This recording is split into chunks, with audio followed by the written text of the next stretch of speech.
Era uma vez minha irmã dentro da sala de cirurgia no Rio de Janeiro. E numa ligação com a minha mãe me diz: Mas filha, fica tranquila, aproveita Portugal. Aqui vai tudo ficar bem, não se preocupe.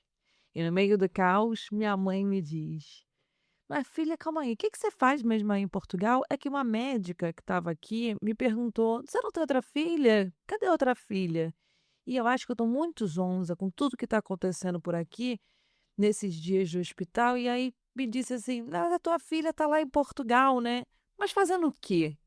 E sinceramente eu não sei o que dizer às vezes. E eu respondi para minha mãe: "Mãe, eu também não sei." Olá, ouvintes, eu sou Chaela Furtado, criadora do projeto Se Organiza Artista.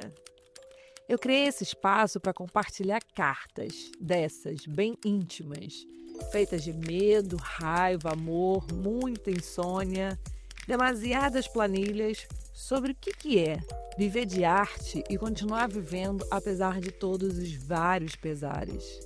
Esse podcast é um diário narrado de uma produtora criativa tentando existir com dignidade no meio do caos.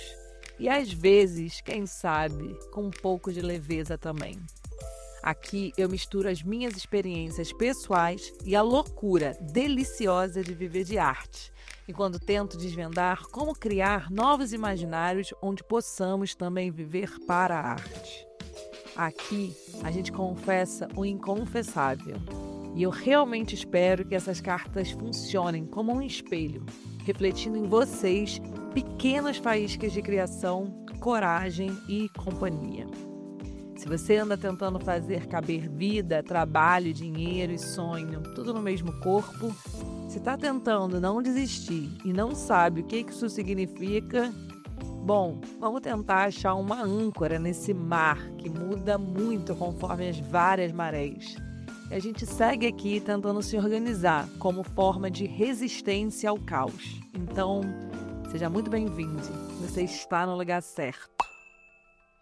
Hoje é dia 15 de maio de 2026 e essa é uma cartinha muito especial, a número 56, porque hoje o nosso Instagram faz 2 anos de existência. E o título dessa cartinha é Quem espera, tem esperança. Talvez eu não saiba explicar o que eu faço, mas hoje lembro das decisões, da depressão, das escolhas, da mudança, da certeza de pedir demissão do emprego que eu estava aqui em Portugal e mesmo assim não voltar ao Brasil para trabalhar, sem garantias no certo, apenas naquele maravilhoso, duvidoso. E a minha mãe falando: "Vem, filha, volta para o Brasil, faz dinheiro aqui, faz essa série, junta dinheiro e depois você pensa, você volta para aí." Mas já estava tudo iniciado, essas contrações do parto, nesse tal abismo que me trouxeram até aqui hoje. 2 anos que eu abri o Instagram do Soa. E eu lembro de um minuto que eu estava deitadinha no meu sofá verde e no outro eu estava dando tipo meu cartão de crédito para uma assinatura do Canva anual. E eu criei a nossa logo e pari esse Instagram e pari o Soa. Hoje, eu vejo muito esse Organiza Artista crescer e fico num misto de super feliz e mega triste.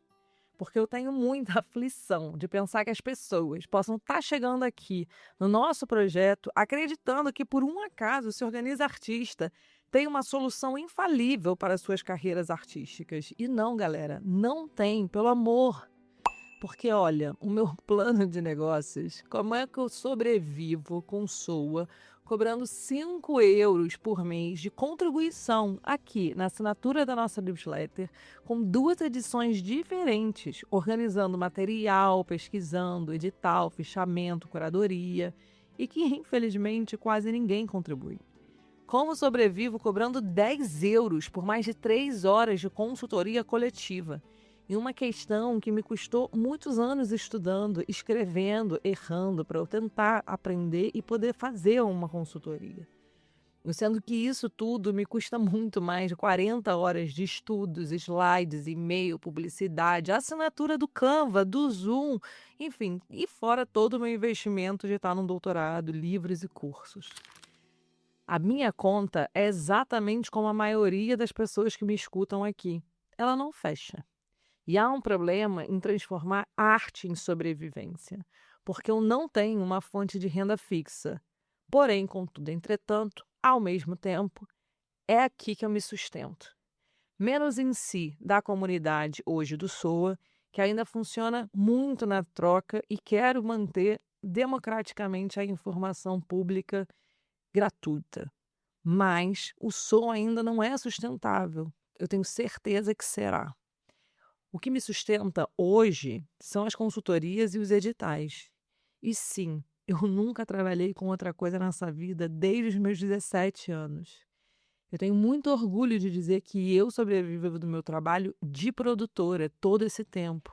E eu vivo da indústria cultural há 21 anos. E vivo bem, não posso reclamar. Na verdade, posso, mas não vou entrar nisso agora. Então, eu estudei em 4 países diferentes, graças ao meu trabalho. E eu tenho muito orgulho do meu currículo. Então, existe, de alguma maneira, um mercado das artes, porque é dele que eu me sustento. Mas logo, eu tenho uma amiga essa semana que falou assim: Ué, mas você tem sucesso. Eu ri e falei: Ué. Ela, bom, pra mim, quando fala alguém que tem sucesso no seu trabalho nas artes é você. Eu falei: Mas bem, chega mais pertinho aqui, vem. Sucesso é um conceito bem perigoso, porque, assim, tanto eu como 99% não tem contrato fixo. A gente é todo mundo escorregadio. Então, assim, quando esse terreno é todo escorregadio e praticamente extremamente movediço, a gente acaba quebrando o nariz nesses escorregadios. E o meu nariz, assim, desses tal escorreguinha, meu nariz não é pequeno. Então, eu prefiro manter ele aqui, meu narizinho aqui, ó, grandão e em pé. Então, assim, o trabalho de freelancer não deixa você tirar a licença de nada. Então, meu dinheirinho tem que ficar pensando, e se eu ficar doente? E se não sei o quê? E se lá? Porque, assim, ninguém da nossa família pode ficar doente. A gente não tem direito a férias, porque férias é férias. Desemprego, eu não vou entrar mais do que já todo mundo já sabe, né? E que significa, além de tudo, ansiedade e extrema exaustão, porque tudo aqui, abre muitas aspas, depende de mim. Eu não acredito nisso. Então, mas essa carta é menos política e mais afetuosa. Mentira, tudo é político. Mas eu vou falar de novo, né? Ontem com essa mesma amiga, eu respondi ela, falei, cara, realmente eu consegui, né, mais visibilidade, enfim, um trabalho vai puxando o outro, você vai ganhando uma coisa, vai aparecendo aqui, né, tipo esse fluxo das indicações, mas eu sinto que eu tô perdendo cliente, porque eu não tô conseguindo responder os e-mails. E assim, cada e-mail que precisa, né, de um plano, precisa construir um planejamento de trabalho, não é tipo, li o seu e-mail. Então, enfim, na véspera de qualificar no doutoramento, não tá tendo tempo mesmo. E ela falou: "Bom, então você precisa de uma assistente". Eu ri, né, eu falei: "Claro que eu preciso de uma assistente, preciso de uma equipa, preciso de um escritório lindíssimo com vista para o Tejo". Mas como se paga tudo isso, né? Porque tchararã, essa é a pausa dramática do tal escalonamento dos projetos, como escalonar uma ideia. Mas, passando de página, eu penso nisso tudo enquanto a vida segue nisso, colocando os meus amores em cirurgias inesperadas. A vida segue sendo vida, porque as complicações que o corpo diz, que a gente não controla, que cada corpo é um corpo. Chayana, fica calma, não é culpa do médico. E eu grito, a culpa tem que ser sim de alguém. Porque, assim, não dizem que é ciência. Cadê as estatísticas das chances de dar certo ou errado uma cirurgia? Ninguém nos ensina sobre a economia da cultura. Não à toa, o meu doutorado hoje foi parar numa faculdade de economia, porque não tinha grades suficientes na faculdade de artes que explicava financiamento e trajetória do mundo do dinheiro para os projetos culturais. A minha trajetória, então, me levou até aqui. Cadê o dinheiro? Cadê as políticas públicas para a gente se sustentar do nosso trabalho e ter uma carreira artística?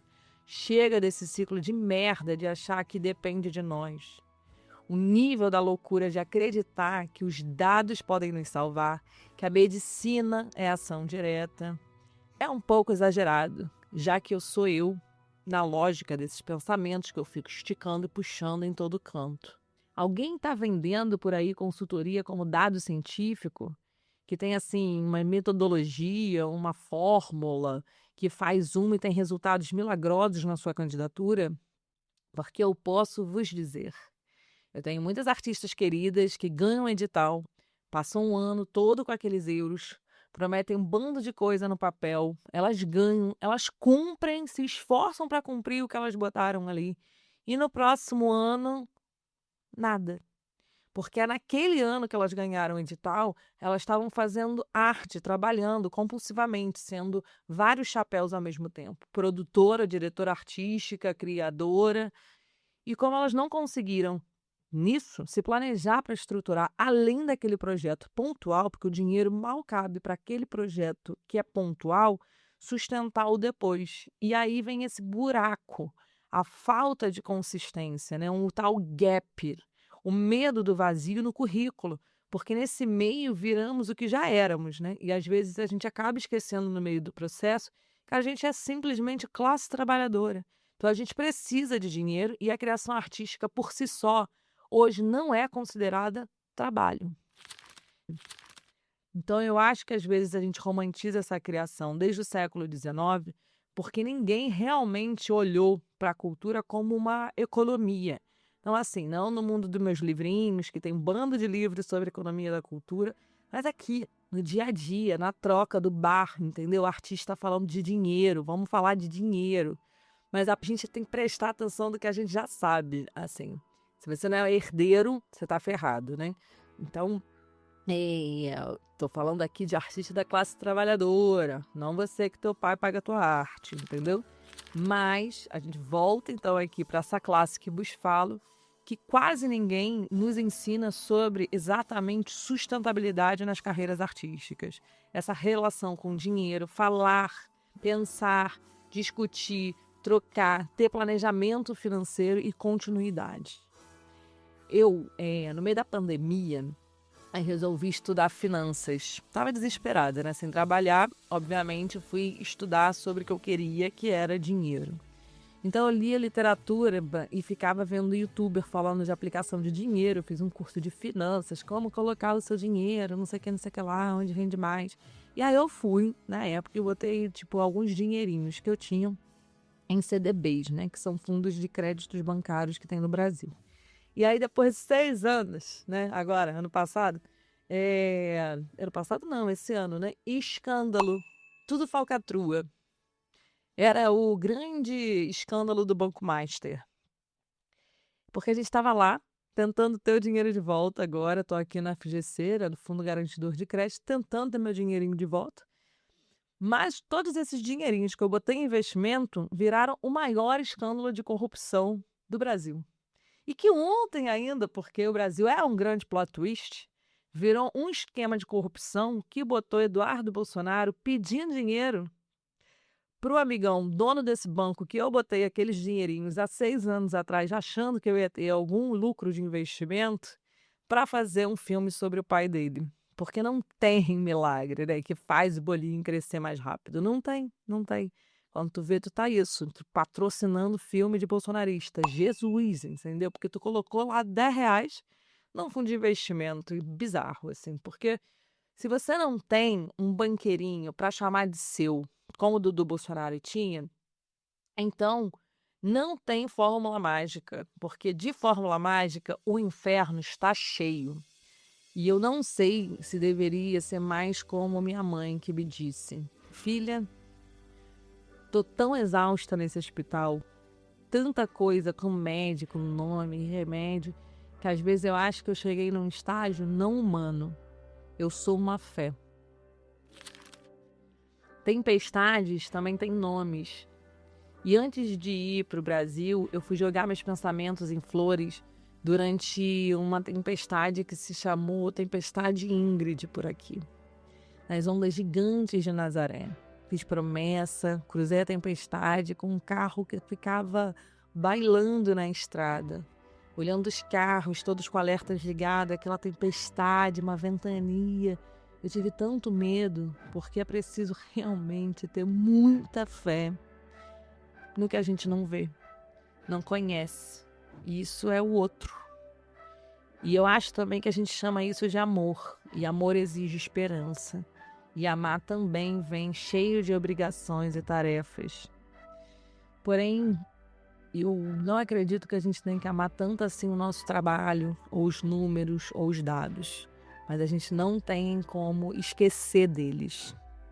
Claro que eu também, assim, por mais que a gente tenha chegado em maio, eu sinto que ainda estou extremamente confusa entre números, esses marcos dos 2 anos de comemoração, edital, Portugal, Brasil, tempestade, e de alguma maneira esses tais não lugares que uma carreira artística coloca a gente. É entre uma tal desistência constante e a fé extrema. Eu me sinto levando um barco bem devagar, só que eu tô sendo empurrada por todas essas tempestades com nomes de mulheres que dizem: alerta, alerta, cuidado, porque do nada o tempo vai virar e quem controla o tempo não é você. E quem avisa isso à nossa vida? Que a nossa irmã vai internar de novo, que a nossa amiga vai operar de novo. O que está dentro da previsibilidade? A ilusão da salvação não pode vir de open calls e oportunidades pontuais. Na real, a ilusão da salvação não pode existir. Fé e salvação são coisas bem diferentes. Esperança e esperar também. Porque quando você ganha, faz. E quando consegue de fato colocar em realidade o que você escreveu no papel, entra ali na tua cabeça de artista o famoso lema dos produtores que tem que estar. Porque na hora que tu escreve, no papel, na planilha, tudo cabe. Mas depois, a gente segue tentando ganhar dinheiro com o nosso trabalho. Não esqueçam disso na hora de colocar o teu projeto no edital. Você precisa ganhar dinheiro com o seu trabalho. E uma coisa que a minha mente descansa muito em paz é: eu nunca prometi a artista fórmula mágica nenhuma. Como escrever edital, como fazer orçamento, como. Eu realmente não acredito em como. Ganhar um edital não é o mesmo que construir sustentabilidade. E sim, foram muito boas consultorias coletivas que a gente fez no início do ano, muito mesmo, fiquei muito feliz. E se tiver público, provavelmente, embora não tenha lucro, mas embora eu ganhe dinheiro, eu seguirei fazendo. E agora, enfim, está perto dos sustentados da DG Arte que estão chegando. E eu tive tanto pavor de falar besteira, porque a gente estuda, faz e nunca sabe tudo. Então, eu espero realmente continuar não prometendo nada a vocês além do que é hoje o Se Organiza Artista. Essa newsletter, essa cartinha falada, também nasceu desse lugar comum. Como fazer-se sustentável o nosso desejo de trabalhar com arte num universo de open calls pontuais e simplificadas. O que tem de simples nisso? Esperar com esperança e planejamento também é parte das carreiras artísticas. Longo prazo e estabilidade, no ritmo de 10 minutinhos de caminhada todo dia, talvez sejam melhores do que 10 quilômetros uma vez por mês. E assim, a gente chegou aqui. Em 2 anos de Instagram aberto, mais de 600 publicações de oportunidades estudadas, curadas, publicadas, várias sessões do Se Inspira Artista, bilhetinhos na garrafa e rumo à próxima edição do meu grande xodó de formação, que é a Oficina do Estado Bruto. Para dar esse gás da faísca da ideia ao movimento de criação. Uma coisa em que também não acredito, pela minha experiência, é em ideia que nasce pronta ou em projeto que fica igual à ideia inicial. O que eu realmente preciso, eu realmente também não sei. O que você realmente precisa, eu também não sei. E talvez o Se Organiza Artista tenha que continuar sendo exatamente isso. Um espaço onde a gente não finge que tem todas as respostas. Não prometemos sucesso em nenhuma ação. A gente fica aqui compartilhando o processo. E não confundam jamais orientação com milagre. O SOA segue sendo muito, eu espero, essa porta de entrada mesmo para os mundos dos editais, dos fundos, das open calls, das residências, e que você olhe uma oportunidade e pense, agora vai. Pode até achar que talvez finalmente você consiga ganhar dinheiro, eu acho que é bom, tem que fazer, as oportunidades existem, poucas, não dão continuidade, são pontuais, mas é o que tem, então faça, entendeu? Ganhe seu dinheiro, respire um pouco, se candidate, tenta organizar a vida. E ganhar um edital, um fundo, uma bolsa, uma residência é muito bom. Depois dessa euforia, depois, né, que você descobre que o papel vai ter que virar mundo real, é que ganhar um fundo não é suficiente. Eh, eu acho que a gente está aqui, né, lembrando que se você não é herdeiro, o que realmente sustenta é dinheiro caindo na conta todo mês. Sustentabilidade financeira e algum tipo de previsibilidade dentro da imprevisibilidade que é o nossa carreira. Porque a pergunta vai continuar aberta para mim e para você. Como é que a gente chega ali nesse tal dinheirinho fixo caindo todo mês? Para quem acabou de chegar, talvez essa carta soe intensa demais e um pouco sem mapa. E fala, gente, essa menina fala, não tem porra de resposta nenhuma, o que eu tô fazendo aqui? Mas é isso mesmo, porque a maioria das nossas vidas é assim. Pega uma cadeira, seja bem-vinda, se sentir não tanto sozinha assim, e para os de casa vocês já sabem. Para ver arte, tem que ver muita humanidade e política se faz em coletivo. E é isso que a gente está fazendo aqui. A gente está encerrando a nossa cartinha de hoje com um lembrete bem prático. A gente vai seguir tentando ter 4 cartas por mês. 2 do Se Move Artista, que não tem podcast, mas são todas as chamadas e editais organizadas cronologicamente com os links. Eu acho isso uma maravilha. E também 2 cartinhas aqui do SOA, com mais mergulho no processo, na escrita e em vulnerabilidade. Os conteúdos continuam a sair regularmente no nosso Instagram, e os links diretos ficam organizados na nossa plataforma no Notion do SOA. A gente também tem um canal do SOA no WhatsApp que anda crescendo demais. Eu tenho também um certo orgulhinho dele, porque ali, ao contrário do Instagram, dá para clicar nos links, né? Então a gente coloca as chamadas, um resumo e direto o link do regulamento. E você pode continuar escutando a gente aqui no Spotify e na Apple Podcast. Então a gente segue espalhado, nunca num lugar só, fazendo essa rede, quem sabe. Escolhe a forma que faz mais sentido para ti e siga com a gente, por favor. Porque assim, afinal, então o que tá nas nossas mãos? Sei lá. Eu sei que o SOA existe. E se eu tô aqui falando e você me escuta, é porque o SOA existe. Em algum momento eu levantei do sofá, usei um cartão de crédito, fiz uma logo e o SOA existe. E isso por hoje me basta. Esse caminho do eu tive uma ideia, eu fiz, eu sigo fazendo, eu criei e eu sigo criando, eu tenho um espaço inventado, imaginado dentro de um lugar territorial extremamente confuso e dessas fronteiras que eu tento recriar a cada projeto que eu meto a mão. Então eu espero, sem garantia, e é difícil para a porra, mas assim, as políticas culturais por aqui muitas vezes nos pedem isso, né? E jogar esse jogo custa muito caro mesmo. E eu espero que a gente chegue no próximo ano, como eu cheguei nesse. Receosa, mas feliz, bem feliz. E claro, com muito mais sustentabilidade, dinheiro caindo todo mesinho, que faça a gente continuar sem tanto medo de todo mês falando, meu Deus, não sei se eu vou conseguir. O SOA nunca nasceu para vender garantias, nasceu para dividir ferramentas enquanto a gente tenta sobreviver em conjunto. Ninguém sabe exatamente como sobreviver disso, mas a gente segue tentando. Então, muito obrigada por estar aqui. É um prazer inenarrável estar com vocês mais uma vez. Eu deixo um grande beijo, com carinho e energia, Chayana. Bora se organizar?